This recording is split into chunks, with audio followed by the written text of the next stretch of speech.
नमस्कार, आदाब, सत श्री अकाल। मैं ओपी सिंह आपका शहर में आपका स्वागत करता हूं। आज की 10 बड़ी खबरें। जयपुर के अजमेर रोड पर एलपीजी से भरा एक ट्रक आग की लपटों में घिर गया। घटना सुबह 5 बजे हुई। इतनी भयानक भयानक घटना थी कि इसके चपेट में 2 बस, 1 दर्जन ट्रक और कई कारें जलकर खाक हो गई। दमकल के कई यूनिट वहां पहुंचे और अथक प्रयत्नों के बाद उस पर काबू पाया जा सका। जनरल बिपिन रावत की जो दुर्घटना हुई थी उसका रिपोर्ट आ गया है। रिपोर्ट में कहा गया है कि पायलट का कंट्रोल हेलीकॉप्टर से खो चुका था और ये कंट्रोल इसलिए खोया क्योंकि वो दिशा भ्रमित हो गया था। उसको ज्ञान ही नहीं था कि वो किस दिशा में चल रहा है और कब वो टकराने वाला है। संसद के गेट पर जो हंगामा हुआ, विपक्ष प्रदर्शन कर रहा था अमित शाह के इस्तीफे की मांग को लेकर। भाजपाई सांसद कुछ भिड़ गए उनसे आके और उससे देश की गरिमा को चोट पहुंचा है। इसे देखते हुए लोकसभा अध्यक्ष ने प्रतिबंध लगा दिया है कि आगे से भविष्य में कोई भी सांसद या सांसदों का समूह लोकसभा के गेट पर प्रदर्शन नहीं कर पाएगा। अमित शाह के इस्तीफे की मांग को लेकर विपक्ष अड़ा हुआ था। उसने हंगामा किया। लोकसभा के गेट पर नारेबाजी हो रही थी। उस दौरान कुछ भाजपाई सांसद उनसे भिड़ गए।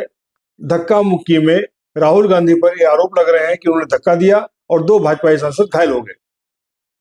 इसे लेकर भाजपा अब काफी उग्र हुई है और मांग कर रही है कि राहुल गांधी की सदस्यता को रद्द किया जाए या उन पर प्रतिबंध लगाया जाए। गृह मंत्रालय पिछले 2 दिनों से हर कोई जो फोन कर रहा है, आउटगोइंग कॉल पर एक संदेश दे रहा है कि वीडियो कॉल से सावधान रहे और अगर कोई अननोन नंबर से फोन आता है तो 1930 पर उसको बताएं। सावधान, अगर आपको अनजाने नंबरों से पुलिस, सीबीआई, कस्टम या जज के वीडियो कॉल आते हैं तो डरे नहीं। ये साइबर अपराधी हो सकते हैं। इनकी रिपोर्ट राष्ट्रीय साइबर हेल्पलाइन नंबर 1930 पर तुरंत करें। गृह मंत्रालय द्वारा जारी। नीलकमल नाव और नेवी की जो नाव से दुर्घटना हुई उसकी जांच कोलाबा पुलिस कर रही है। कोलाबा पुलिस ने नेवी से पूछा है कि आप जो ये ट्रायल रन कर रहे थे उसकी आपको इजाजत किसने दी थी, जबकि नौसेना ने कहा है कि उनकी बोट का इंजन फेल हो गया था, इससे दुर्घटना हुई और सामने जो नीलकमल जहाज थी उसमें जो यात्री होते हैं वो क्षमता से अधिक थे। यूक्रेन और रूस के बीच लड़ाई पिछले 2 सालों से जारी है।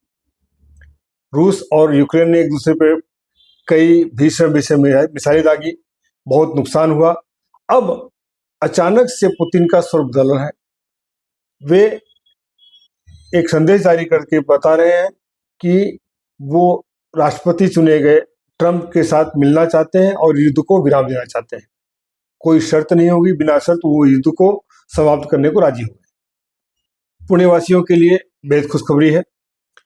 पुणे एयरपोर्ट का नाम बदलकर संत तुकाराम महाराज एयरपोर्ट किया जाने का प्रस्ताव पारित हो चुका है। यह प्रस्ताव अभी हाल में जो चल रहा है अधिवेशन उसमें पेश किया गया और इसे ध्वनिमत के साथ मंजूरी मिल गई। बीती रात मलाड में एक घटना हुई। इस दुर्घटना में रैश ड्राइविंग कर रहे बाइकर्स, 4 बाइकर्स बेहद गंभीर रूप से घायल हो गए। जानकारी मिलने तक 2 की मौत हो चुकी है और 2 गंभीर रूप से घायल अपना इलाज करवा रहे हैं। यह दुर्घटना संकेत देती है कि रैश ड्राइविंग करने वाले जो बाइकर्स होते हैं वे कहीं भी जहां सुनसान सड़क पाते हैं रैश ड्राइविंग के लिए पहुंच जाते हैं, इकट्ठा होकर चलाते हैं और किसी ना किसी रूप से वो दुर्घटनाग्रस्त होते हैं और जिसका असर समाज पर बुरा पड़ता है।